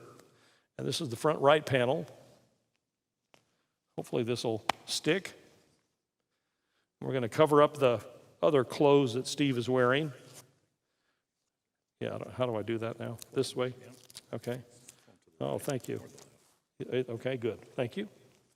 And we'll stick this up here. Now we've put on both the right and left front panels, and they stand for the successes and failures that you have along your career journey.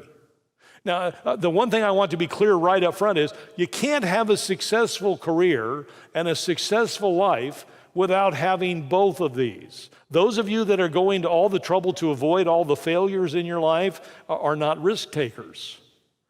There are some, I've met some in their career, who are afraid to make mistakes. That's very dangerous ground if you expect to be successful in your career and your life. Failures are part of the success process.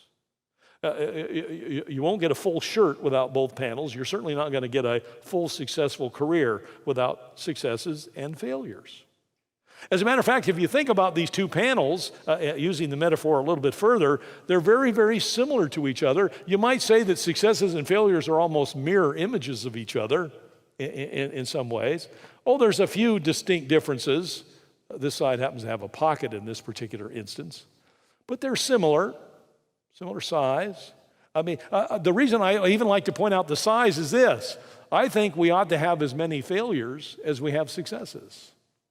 And I've bumped into many, many people who are spending great amounts of energy. They're worrying over great amounts of hours during their weeks and weeks of months and months of years over making mistakes and having failures and trying to avoid every opportunity to take a risk. And it's not helping them move forward. You know, sometimes we can learn more from the failures than we could ever learn from the successes. So I think they're both vital parts to our career success system. Now let's go ahead and move on to the next one. The back panel. Steve, if you would, I know it's not polite to turn your back on the guests, but we're going to ask you to turn around just momentarily. And there's a couple of things I want you to notice about the back panel of this shirt. First off, it's the largest part of the shirt, which is why I've chosen it to represent what I've chosen it to represent, which is the fact that your career success is primarily your, let me say that again, your responsibility. There was years ago when we used to give this responsibility to our boss, to our employer, to our parents, to our instructors, to our spouses. I actually used to do a survey. I'd have people answer a question for me. For the first several thousand people that went through my Creating a Unique Life seminar, I would always ask them to write this down. I collected these cards, and I've done a statistical study, and it's interesting. 2/3 of the people, when I asked this question, who is the most important person in your life with respect to your career success? I got answers like, and believe me, they were all over the place. Here, spouses, bosses, brothers, sisters, coaches, pastors. 62%, almost 2/3 of the people said, I am. And that's the correct answer. But 1/3 of the folks are basically, or more than 1/3 of the folks, are giving that responsibility to somebody else. We are the most influential person over our careers. God gave us free will to make decisions what we're going to do, what we're not going to do, and how we're going to do it. He's glad He gave us free will. He gives us the opportunity to succeed and fail. Now, He wants to be our coach. He wants to be our guide. He wants to be our guiding light. He wants to be our shepherd. He wants to chasten us and chastise us when we step out of line and do the wrong things. But He still gives us the will to make the decision to do what we do each and every moment, every day, every hour. It's our responsibility, and it's a big responsibility. And another reason that this metaphor holds together so well, aside from the double-sided tape, is this is the biggest part of the shirt. It's also the biggest part of our success. The other thing is, most of the time, we never see it because it's behind us. We don't focus on it. It's not a visible thing to us. We don't think about it. It's not in our consciousness about being our own responsibility. We're always offloading this to the person who's affecting us. Our boss did this to us. Our customer did that to us. Our subordinate did this. Our spouse didn't support us in this. Our kids undermined us in this. And the teacher gave me a bad grade, so I couldn't graduate and get this. It's our responsibility. The next part of our shirt is the placket. That's this little piece right here. Little, but important. This little piece right here, this is where on a shirt like this, normally the buttonholes would be. I'm just going to stick that right there, Steve. Now, this illustrates your choices. Now, again, it's perfectly placed to illustrate choices because it's the choices that we make that separate the successes and failures that we have. It's the kinds of choices that we make that determine whether it's successes or failures. Sometimes we give little importance to this little thing called our choices because we do so many things in our lives on automatic. We do so many things in our careers on automatic. We show up, we punch in, we do our time, we punch out, we go home. Now, some of us punch out mentally 15 minutes after we punched in on the time clock. Some of us punch out mentally 5 years before we retire and get the gold watch.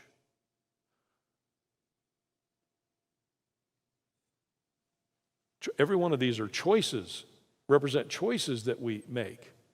And every choice we make, the conscious, the subconscious, the big and the little, all have consequences. Some of them are consequences that are near term. Some of us made choices at 18, 19. My little brother was one, decided he was not going to go to college, did not need a college degree for the career that he wanted to pursue. And that's a true statement. And if my little brother ever watches this video, we've had these conversations before. He didn't need a college degree to be a professional dancer and a professional choreographer. He and his wife danced 7 days a week, year after year after year. The only day off they took for 10 years, from the time he was 19 till he was almost 30, the only day off he took every year was Christmas. He worked 364 days a year. If he wasn't teaching, if he wasn't performing, if he wasn't rehearsing, he was taking lessons continually. The problem is, as the knees start to go out on a dancer and you start to transition through your 40s, you can't perform like you used to perform. So now you become a teacher, and now he's teaching at several colleges and universities in Southern California, and these jobs come up in the dance schools, the performing arts schools, the fine arts schools of these universities. The job opens up for department head. He applies. Sorry, Dennis, you're a great dancer. You're a wonderful teacher, but without a degree, we cannot make you a department head in an educational institution. And he's been bumping up against that for the last 20 years. So sometimes we make a decision that's okay for a time, but it has consequences later on. Sometimes we make a decision that has consequences immediately, but they're not consequences on us, they're consequences on someone else. Our spouse or our kids. I remember the first job offer I had was to go to work for an international company, and then 3 days later, we loved where we were working and living, and a great job, and then 3 days later, the company wanted to move me, promote me, give me a pay increase my responsibilities, and move me to Chicago. Didn't have any negative consequences on me. We moved there in January. My wife didn't meet another soul for almost 4 months. She was buried in snow. We had one car. She couldn't even get across the street to see the neighbors, let alone meet them, for 4 months. I went off to work the first day I was there. I had a built-in set of friends and contacts. She was miserable, lonely. It was a terrible time. Consequences on her were immediate. They weren't on me, but it was based upon a decision largely that I made. Not a well-made decision, I might add. Okay, let's move on. The next two parts are the left sleeve and the right sleeve. Here, I'll let you take that one off if you would, while I take this one off. And we'll stick these on. Now, these sleeves have a great representation as well. This is the right sleeve. This is Steve's sleeve. This is your left sleeve. Right, left. Okay, good. Thank you. Got to make sure I keep my left and right straight. These represent your career destination and your career starting point. Where are you beginning your career and where are you ending your... well, if the left sleeve is your final destination and this is where you're starting, you start with this. You make some choices with some failures and some successes, and this is where you end up. Here's the point. The reason I mention it is some of us are not giving any consideration to where our destination might be. It's hard to end up someplace. A ship captain cannot end up in the port they want to end up in or need to end up in if they don't decide where they're headed when they disembark. Wouldn't it be funny to go on a vacation with your family in an automobile? You get in the car, you drive out of the driveway, you got the spouse, 3 kids, they're all in the back. You get out the driveway, you head down the street, you jump on the freeway, and as you jump on the freeway going one way or another, you say to the family, I have no idea where we're going. Isn't this going to be a fun vacation? We don't know whether we've packed the right clothes. We don't know whether we brought the right maps, if we even brought a map. We don't know if we brought enough money because we don't know where we're going. We're not even sure how long we're going to be gone. No planning whatsoever. No, that isn't how people go on vacation. Most people spend more time planning their vacation than they do planning their life's work, and then they wonder why their vacation came out better than their career. Planning is all about knowing where we are to begin with, where we want to end up at the end of this journey, and then trying to figure out some sort of logical route and alternatives to get there. And that's what my seminar is all about too. It's all about helping us to understand how to move from point A, that's what I call today. Today is always the first day of the rest of your career, the rest of your life, and wherever you want to end up, your destination, your working destination. And we need to have both of those in mind, and they need to be well thought out, and they need to be well described so we know where we are now. Where we are, our starting point is everything we bring into the game, everything. It's all of our experiences, all of our prejudices. It's everything we learned from our parents, everything we got from school, all of our successes, all of our failures, all of our strengths, all of our weaknesses. It's everything we've experienced up to this point. That's our starting point right now. There's nothing excluded from it. Everything we bring, all the baggage, all the good, all the bad, all the ugly, that's our starting point, which is why none of us can take the same route to get anywhere. I love it when somebody says, now, if you're going to get this kind of a job and end up this place in your career, you have to do this, and you have to do this, and you have to do this. I find terrible fault with that logic. If every one of us decided in this room that we were all going to be an MD, and I dare say we're in a society, we're in an economy, and I could just see the intelligence on your face, every one of us could become a medical doctor. The challenge would be some of us would have to go back and get our GED. Some of us already have a master's degree. So it might take some of us 10 years just to get admitted to medical school. While some of us might be able to get into and out of medical school the next 4 years. So we're going to have to take different routes to get there because our starting point is different. Just like when my sister and my wife decide that we're going to take a joint family vacation, we're going to meet them at Disney World, we can't take the same route to get there because they're going from South Carolina and we're leaving from Dallas-Fort Worth, Texas. We're going to be on totally different roads until we get at the destination. That's how we get to our career destination. Many times we take a route and a road that nobody else has taken. And many times that's the best route for us. We can't take someone else's route because we don't have the same starting point. Don't let somebody lock you into that. The next part of our metaphor is our yoke. This yoke is this little piece that goes across the back. And what's important about this, again, sometimes these little pieces are more important than all the others. This little piece called the yoke, which kind of goes right here, is important because almost every other piece of the shirt touches it. Every other piece of the shirt hangs on it. Every other piece of the shirt is dependent upon it being there. And the yoke stands for our values. Our values affect our career success. Again, the good ones, the bad ones, and the ugly ones. So we need to be taking an assessment of our values. Where do we place values? How do we live our values? It's one thing to use the words, but how do we walk the talk? That's really the demonstration of our values. And what are yours? And how are your values? They're all, I can tell you right now, all of your values, all of my values have affected my career from the starting day until the day I lay it down. And they're not all great values. Some of them need lots of work. Some of them need lots of polish. Some of them need lots of scrubbing.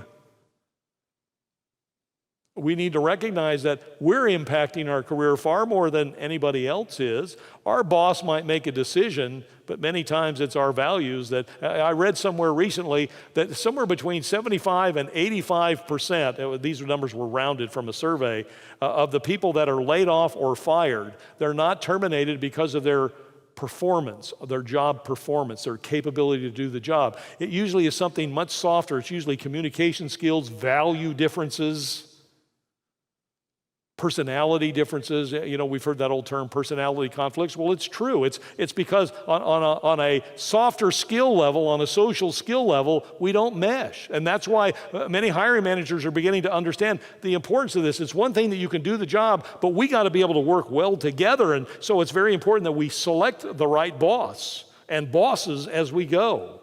not just pick the right job. That's all part of our value system. And how many times then do we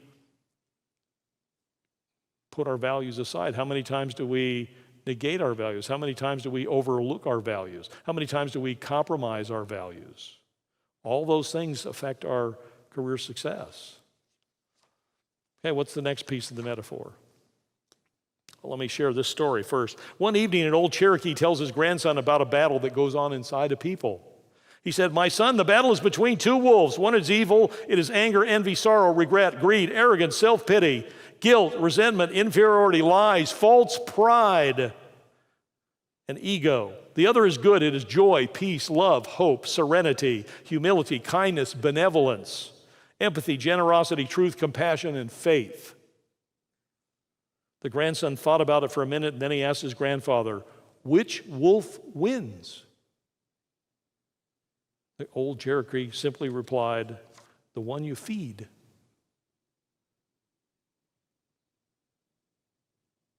Let's talk about the next thing on the shirt I want to point out. By the way, by a quick show of hands, how many of you have ever or might still own a blue Oxford cloth button-down cotton dress shirt? Yeah, it's always 70, 80, sometimes 90%. Men and women both. They make these, have for decades, continue to make them, and most of this, this is why I chose this particular shirt, because I think so many of us can identify with it. But one of the things, and because if we were all in here with our blue Oxford cloth button-down shirts, we wouldn't know that maybe you have my shirt on and I have your shirt on because they look so similar. And so some of us went to the trouble, we put monograms on our shirt. And the monogram sometimes goes on the cuff and sometimes it goes on or above the pocket. The monogram in this metaphor stands for your uniqueness. It's what makes you different from every other person. And that's why in the seminar that I teach, Create a Unique Life, I spell unique, uppercase Y-O-U-N-I-Q-U-E. Your uniqueness. It's all about you are unique. Everybody I've ever talked to can do something better, can do something different than and better than anybody else walking the planet. And it's what many of us spend much of our lives trying to figure out what that is. It's our uniqueness. It's why God made us. It's why we're part of this body. He doesn't give a body 29 or 30 ears. It only needs 2 ears. If we were all ears, we might be missing some other parts. We might not have a nose. We might not have enough fingers. But he knows all of us are filling very valuable parts of the body. And some of us may have more visible responsibilities, but things that might seem bigger. You know, the hand does things perhaps more visibly than the ankle does, but it's a very, very important part. You can't stand up without an ankle. And you probably can't walk, although I'm not a physiologist. So all of these parts of the body are important. You're an important part of the body. But if you're a nose, stop trying to be an ear. If you're an ear, stop trying to be a tongue. If you're a hand, stop trying to be a knee. Find out what God purposed you to be, your uniqueness. God puts this stamp on every one of us.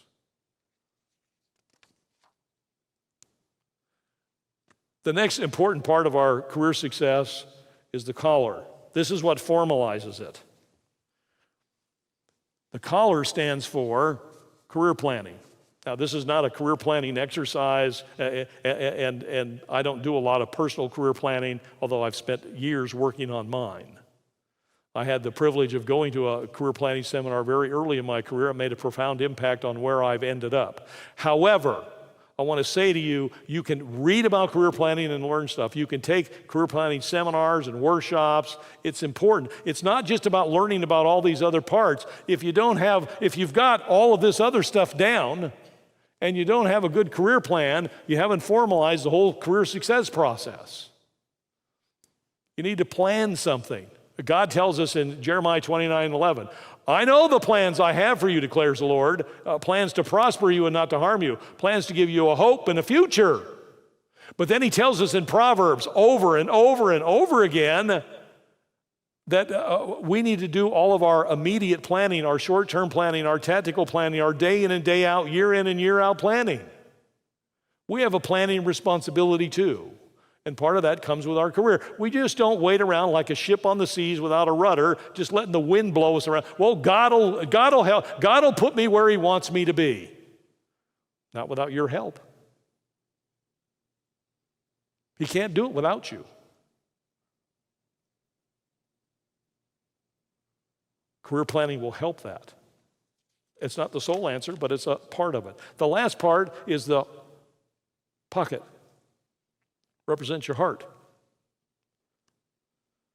Now, I added the heart later. I didn't have this early on in my metaphor. I added it later. I knew I had a piece part of this shirt. If I were smart, I'd now take this pocket off so I could stick it on at the last minute.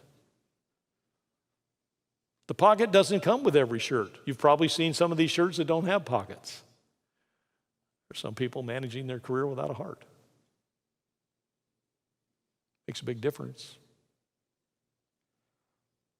Like a shirt, not all are wanting to attain the same success that some of us want to attain. But for us to attain the right success, we need to attain it with a heart. The heart gives life to our soul and love and grace to others.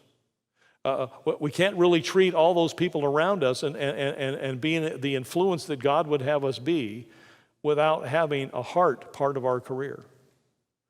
You know, there's so many people that leave a secular career and go into ministry thinking that they can't be in ministry without becoming sometimes a full-time vocational pastor or employee in a church somewhere. And that's patently false. All the jobs that we do are ministries. I think God's pretty clear about that. All we got to do is take our heart to work. There were a lot of years early in my career when I left my heart out of the office.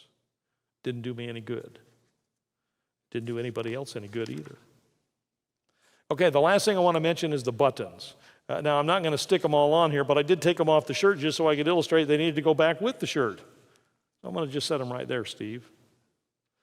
You really can't make this shirt totally functional without the buttons. They're little, they may seem inconsequential. I mean, you could kind of put it on without the buttons and hold the two fronts together and you'd say, oh yeah, that's a nice shirt, Steve. You're all finished up with a good shirt. But until you can button that puppy and button it up with all the buttons, see, you don't have a complete career success system. You don't have a complete shirt. You don't have a complete solar system. Now, I've got, in my seminar, I talk about 52 buttons on this career success system. There's 52 of them. These are buttons that I've been identifying since my early years at Disney, since I first started studying careers, even back when I was in college. Disney was one of my first career studies. Had a chance to meet the man a month before he passed away. These buttons are the meat, they're the morsels, they're the immediate help, they're the coup de grace, they're the energy that gets your career moving, they're the things that get momentum going in your career. All this other stuff positions you, heads you in the right direction. It's the buttons that make the difference. It's where the rubber meets the road. And I'm going to share one button with you in the few seconds we have here, okay? And the one button is career success factor number 18. But first, let's give Steve a hand. Thank you, Steve. Good job.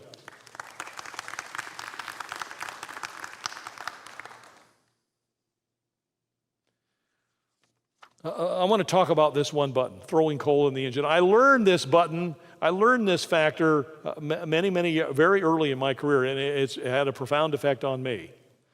If you know the principle of steam trains, locomotives, you know that a steam engine works because there's a fire going on underneath a big tub of water. If you look at steam engines, they're usually big round cylindrical thing in the engine, and most of that has got water in it. And underneath that, they're usually throwing wood or coal in, And it's that superheats the water to the point where it boils and it expands, and it's in the expansion, this creation of steam, that gives the engine power. That's all the physics I want to get into. The point is this: you've got to feed the fire to get the water turned to steam to get the train to move forward or backwards. And we had a sales manager in our company, brand new. I was a neophyte in my organization, a neophyte HR guy, and he said, our company is like a steam train. He said the good thing about that is, in terms of this metaphor that he was using, he said, we're all on the same track heading the same direction. A lot of companies can't say that, but he said, I'm pleased to tell you that we're all on the same track. But some of our competitors are on the same track too. So this is the race to the swiftest. Not only do we need to be heading in the right direction, we got to be faster than they are to stay ahead of the competition. He said, we've only figured out one way to do it. Every single employee has got to be in the engine. They cannot be back in the passenger car going along for the ride. We give every employee a steam shovel, a coal shovel. And with their own personal coal shovel, if you can imagine the chaos that this might conjure up in your mind, every employee is up in the engine throwing coal in the engine. If you're not seen as somebody that's adding fuel to the fire to move your train, to move your organization, to move your company, your job, your department forward, you're extraneous, you're unnecessary. And this man's name was Owen Stainer, and I dedicate this session to Owen because it was such a wonderful, wonderful lesson. Because Owen said, now I was brand new with the company. Owen had already been with the company 25 years. I was 25 years old, which meant he had started with this company when I was born. And he had learned this principle. He said, this is so important that we all get the fact that occasionally somebody will go back and sit down in the passenger car, pick up a newspaper, kick up their feet, think that they can go along for the ride. But it doesn't take long before somebody notices they're not there. They go back and they boot them right off the back of the train, and they're going bump, bump, bump on their bum down the track as the train leaves them behind. You don't want your trains to leave you behind. If you want to be, when your company has a layoff, 30% layoff, 40% layoff, 20% layoff, and I say this over and over and over again, I hope you get this. No matter how big or small the layoff is, let's say it's a 40% layoff, do the math. That means 60% of the people are staying. And it also means probably that maybe 15 or 20% of the top individuals, not only are they staying and surviving, they're succeeding, they're getting pay increases, they're getting promotions. So if you want to be one of those ones that's thought well of and you're kept on the train when 40% have to be cut loose, or you want to even be one of the more successful ones that gets a pay raise and a promotion at the same time, this is one of the factors that'll get you there. Be known as somebody who's always throwing coal in the engine. It's up to you. This is not a function of the economy. It's not a function of competition. It's not a function of what your supervisor did or didn't do. All those things impact it, but you're the most influential in terms of where you end up, on or off the train. Do things to at least increase your odds of, if this is a train you want to be on, then do something about it now. You can't wait to be known as the person that throws coal in the engine after they announce the layoff and you've been goofing off for the last 3 years. There are some employees, you've seen them in every organization, they all have them, people that do just enough to hold on to their job. They come in just at the last second, sometimes a few seconds late, always have a good reason why they're late. They sneak out a bit early. They stop working while they're on the job. They quit early mentally, if no other way. They do just enough when the company is short of people. Yeah, they're going to be, because they've been trained, they know how to do some of the things. But when things get tight, 40% got to go, they're one of the top of the list of the people that are getting cut loose. I don't know how many times that has to happen before you get it. You and I are responsible for which list we're on. When I went to the UK and we shut down our UK office many, many years ago, I love the British terminology for so many things. And in a business context, when there's a layoff going on, the people that are getting laid off versus the people that are staying on the job, they refer to them as leavers and stayers. Pretty simple. Do you want to be a leaver or a stayer? And you're going to face that, and your bosses are going to face decisions about you periodically for various reasons, layoffs or other things. And we can control many times, perhaps not all the time, we can control whether we're leavers or stayers.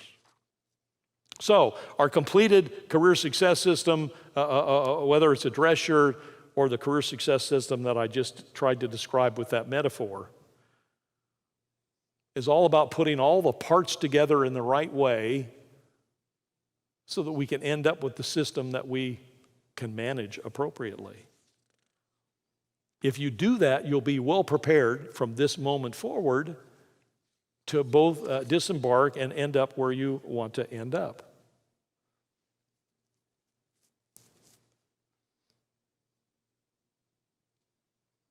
Define your dream, achieve your goals. It's all up to us. Share one last piece with you. This is something written by Roy Lesson. Roy wrote this. This is based upon Colossians 3:23. If you'll just bear with me, and then we'll leave. This is called "As Unto Me." Others may not notice your efforts or give you recognition for something that you've done. The credit may even go to someone else. Do it anyway as unto me, for I am pleased by your service and will honor your obedience. There may be times when a job you have done will be rejected. Something you have prepared may be delayed or canceled. Do it anyway as unto me, for I see all things and will bless the work of your hands. You may do your very best, but have your labors fail. You may sacrifice time and money to help someone to receive no words of appreciation. Do it anyway as unto me, for I am your reward and will repay you. There may be times when you go out of your way to include others and later have them ignore you. You may be loyal on your job and still have someone promoted ahead of you. Do it anyway as unto me, for I will not fail you or make you ashamed. You may forgive others only to have them hurt you again. You may reach out to bless others only to have them take advantage of your kindness. Do it anyway as unto me, for I know your heart and will comfort you. You may speak the truth but be considered wrong by others. You may do something with good intentions and be completely misunderstood. Do it anyway as unto me, for I understand it will not disappoint you. There may be times when keeping your word means giving up something you would like to do. There may be times when a commitment will mean sacrificing a personal pleasure. Do it anyway as unto me, for I am your friend and will bless you with my presence. Colossians 3:23. I've quoted this so many times. To me, it's a fundamental principle about our lives. The operative word is the first word in the verse, Colossians 3:23. Whatever you do, do it with all your heart as unto the Lord. Whatever you do, working on a job, raising your kids, pulling weeds in your yard, talking to a neighbor, driving down the highway, cutting people off, whatever you do it as unto the Lord. It's how He would have us live our lives, and certainly important where we're being impacted by and impacting so many people in their careers. Okay, next week, session 12, you know what that's all about? We've got a panel. We have 4 expert panelists coming. I want you to start writing down your questions, please. Start writing down your questions, please. I would encourage you to write them on cards or small sheets of paper. We're going to provide microphones out here in the audience for you to ask. The entire evening is set aside for you to ask our panelists questions, and you're going to be delighted with the 4 people that are showing up. So prepare your questions. Anything in the job search arena, any struggles that you're having, any difficulties, any things we've taught that you're still struggling with, now is the time to get someone else's considered professional opinion, and we've got 4 pros coming to join us. Let's close in prayer. Father, thank you so much for each of these that have come tonight. Be with each of them now as they go. Give them travel mercies and safe journey home. Father, just bring them all back for this next session, our concluding session, number 12. Be with them during this week. Give them a productive job search week that they might focus on the things that you find important, that they might focus on the correct things to do, that they might not put off those things that they've been putting aside because they were a bit uncomfortable, but they will step out in power and in love with the power and love that you provide for them, using the self-discipline that comes out of 2 Timothy 1:7. We love you, Lord. We thank you for all that you're doing for us. In Jesus' name, amen. Thank you.